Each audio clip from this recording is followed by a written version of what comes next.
The Month of Printmaking is a biennial Colorado event celebrating the fine art of printmaking, sponsored by the Invisible Museum.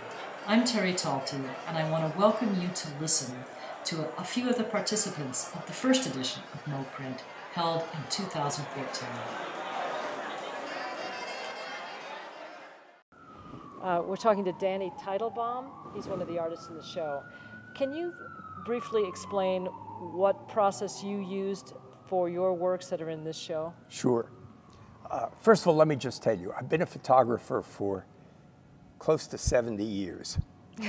So that anything that's been done in the last century almost, I've done. And I'm very partial to silver printing. But silver printing has become really quite impractical. Materials are still available and everything, but if you want to put something in a show, you want to submit something to a magazine, whatever it is, you've got to digitize it anyway. And so I went out looking for another way to present photographs that I thought were worth the effort. And I'm a very hands-on person. I like to work in the darkroom. I like to use my hands. I'm a physician by original training, and I've just always been involved with hands. 10 or 12 years ago, I took a course with Dan Weldon. Dan Weldon is the man who kind of developed this new procedure for doing gravure, what are called solar plate gravures. And I took it at Anderson Ranch in Snowmass. And I fell in love with the process. And Dan said to me, gosh, you're in Denver, one of the best solar plate printers in Denver, one of the best printers I know is in Denver. Go see Mark Lunny and go to work with him. So I came back to Denver. I live here. I called Mark. He said, sure, come on over. And I haven't left. That was 10 years ago. More than 10 years ago, actually. And I can look back at what I've done with him, and it's been an extraordinary process. Briefly, the process is you've got a... Well, let me tell you what you do. Sure. You either can start with a silver negative, or you can start with a digital image. Doesn't matter. You take your image, you scan it, and make a positive. You have to adjust that positive because this solar plate process is more like doing an old Polaroid print where the values are all compressed. Okay. And then when you've got things adjusted, and of course you've made a perfect image first on the screen, you've got it adjusted, you print that on a clear transparency. So then you take this image, which is now on a transparency, you apply it to the photopolymer plate, and it has to be fitted perfectly. It has to be lots of technical stuff, just to make sure you get a really clean image. And you do two different exposures. The first exposure is done through this clear transparency. And Mark and I have done it both out in the sun. I've done it myself out in the sun many, many times. Mark has UV equipment, so you can do it in the wintertime when the days are short and you can't work necessarily right at the time when the sun's perfect. You do your exposure, and if you were then to etch the plate, all the spaces which were white would be in relief, so that you get a relief print. You don't necessarily want to do that, because what you want is an intaglio print, where there are thin lines, and within those thin lines is where the ink is held. So it'll grab the ink, yeah. Right.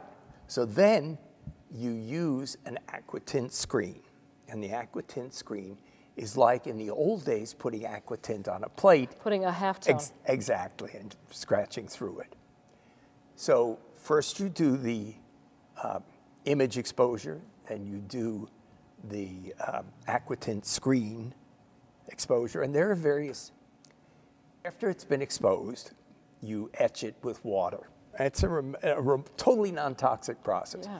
Take a brush, you take running water, and you just brush over this plate, and it etches it. Takes about 30, 40 seconds. Mark is very precise about when he does it. I'm not as good as he is, so I'm not as precise. But Mark goes once this way and once this way, and then maybe if he looks at it and sees a little bit of gel still clinging, he may do a little bit more.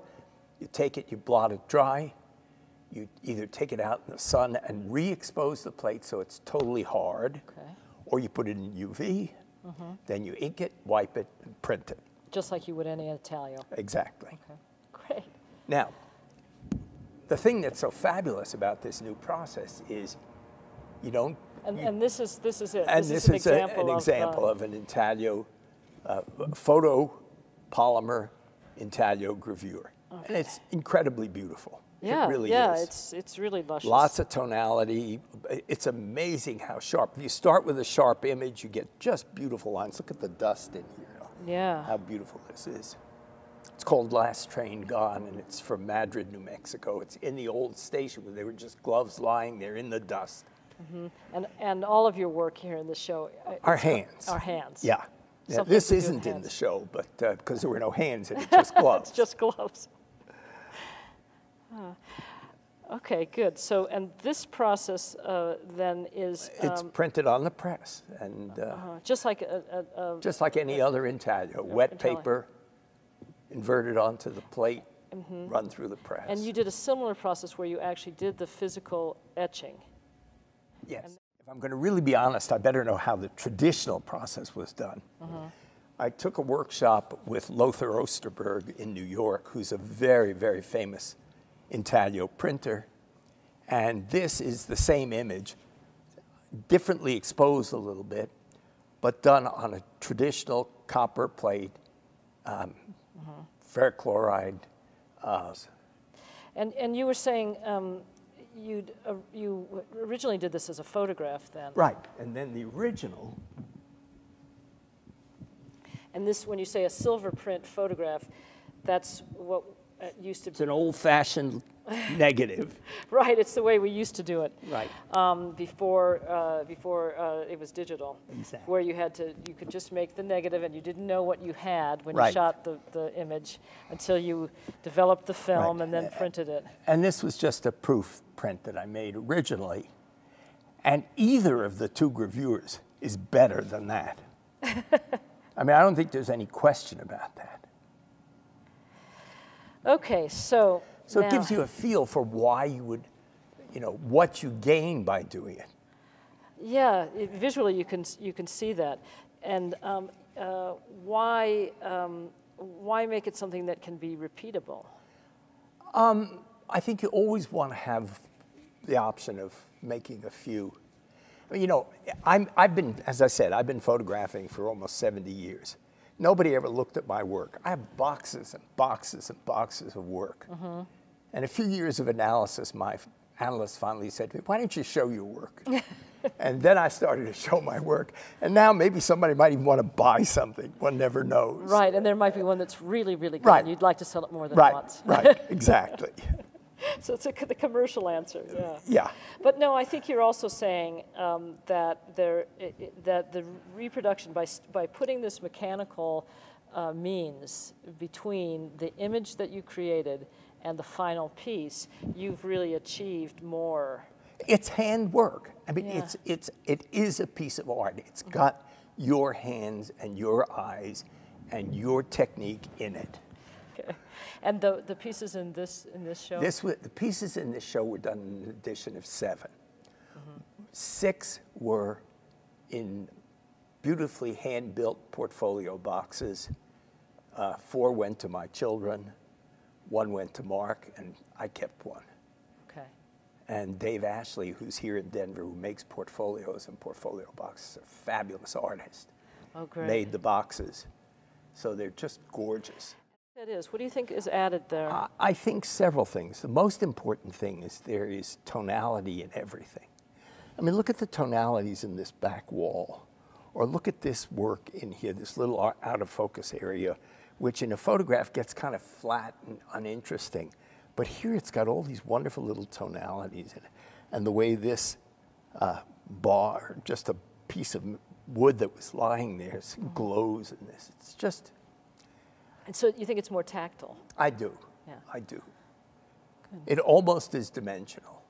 And that, of course, is because it is dimensional. Because if you turn it over, you can feel the imprint. Whereas in a digital photograph, you're just putting ink on a flat piece of paper. And in a silver photograph, there's a micro-thin layer of gelatin. It's those particles of gelatin that are either changed in color or in intensity, which is why a silver photograph will always look better than a digital photograph when you get up close. Stand far away, doesn't make any difference. Right. But if you look at it as a handmade piece, it certainly makes a difference. So this is where you've come. Right. And do you think that this was a result, you're saying, of digitizing photography? Exactly. Exactly. Are more photographers going this way? Well, I hope so. I hope so. Hey, well, thanks for talking to me, Danny. My pleasure.